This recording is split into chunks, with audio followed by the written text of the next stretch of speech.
Hello, I'm Shaun Maswanganyi, South African track and field sprinter. I'm 23 years old.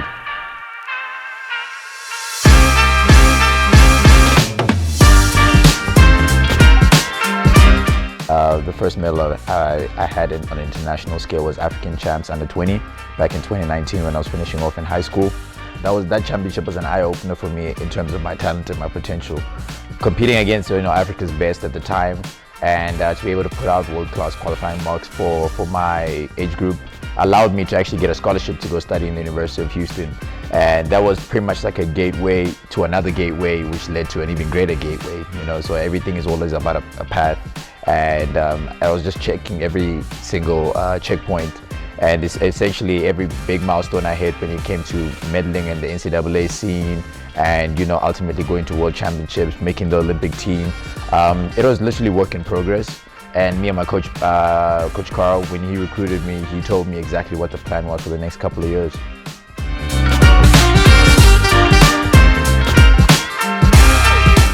I definitely enjoyed the stadium. The crowd was there, 80,000 strong. Every day we competed, and it was just so loud just getting there. I remember just putting my tape down for the relay, and I'm just hearing these guys just chant so hard, and you hear your name here and there, and it kind of gives you a little bit of an excitement feeling. And yeah, I just remember how everyone was just so excited to have the Olympics with a full crowd, as opposed to Tokyo, because Tokyo we didn't have a crowd and it just felt so dead. But this Olympics, in terms of the competition aspect, I definitely enjoyed. In terms of the village life and how we mingled, I definitely enjoyed Tokyo a lot more. But overall, Paris is still a pretty wholesome experience.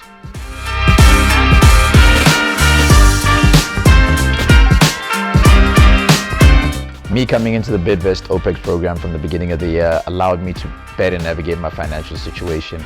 It's quite expensive being an athlete, and for Bidvest to come in and being part of the program, I was able to limit and minimize my expenses, especially when it came to travel. Travel is very costly, especially coming all the way from America, having to go to Europe to compete, or having to come back home to be around the guys and relay camps and so forth.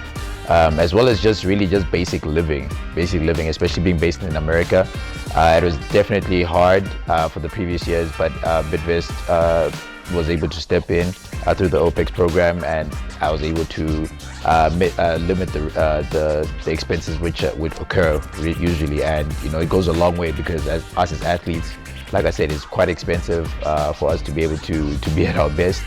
But being part of a program like that is really something to be really grateful for, because a little goes a long way, and it's when a far way. I've had a lot of support, and I'm grateful for that.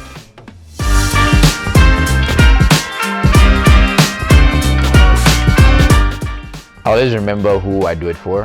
I always remember who has supported me, and ultimately I always want it for myself. I always want to be successful in everything I do, everything I touch. I always want to be the best in anything, in everything, and that's my motivation. And I look at how so many people have made it, from coming from the same background as I do. Growing up in Soweto, you don't really see that many people around you make it.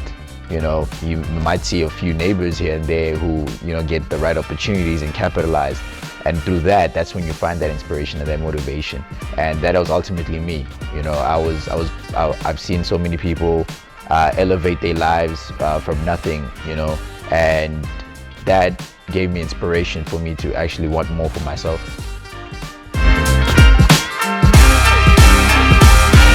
The legacy I want to leave is definitely being one of the best and most consistent sprinters the country's ever seen.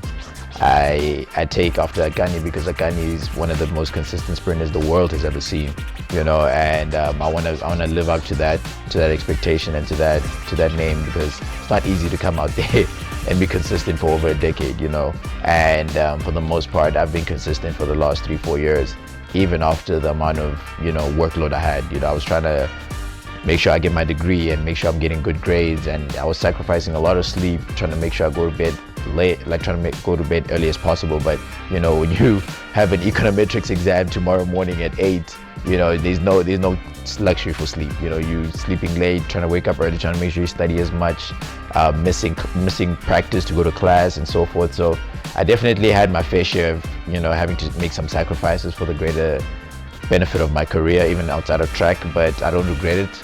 It was more so a learning lesson. So I'm taking everything which I've been through, all my experiences, and, you know, kind of honing it to make sure that, okay, now that I got my degree, now I can fully focus on track.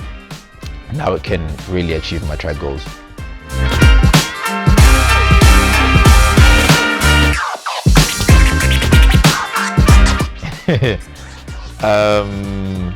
Thank you for everything. Thank you for the support, the words. I always read the comments every time, and the support really goes a long way. It goes a long way. I appreciate all the support I get, because I do it for you guys. I do it for my family. I do it for my coach, and, you know, ultimately the fans is what makes us, you know, compete there with passion and pride. So thank you to Mzansi, love and light. Thank you.